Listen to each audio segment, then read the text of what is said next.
Pera? Wala ka? Sipag? Meron ka ba? Baka wala ka rin, kaya wala kang asenso. Gusto mong yumaman pero lagi kang reklamo. Paano ka ba magkakapera kung tamad ka namang kumilos? Ang tagumpay, hindi yan lumalapit sa mga nakahilata. Kung gusto mong umasenso, galaw-galaw din pag may time. Hindi sapat ang panalangin lang. Samahan mo ng gawa.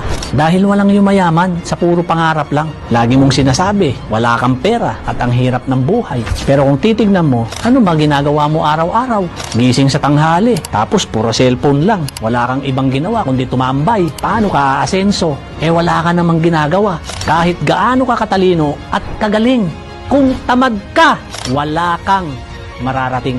Magtrabaho ka, magsumikap ka, magtiis ka. Dahil ang mundo ng pera, sipag at tiyaga ang puhunan. Kung gusto mong umasenso, simulan mo yan sa mindset mo. Huwag kang umasa sa ayuda o tulong ng ibang tao. Maghanap ka ng extra income. Mag-aral ka at matutong dumiskarte. Tandaan mo na walang imposible sa taong porsigido at masipag.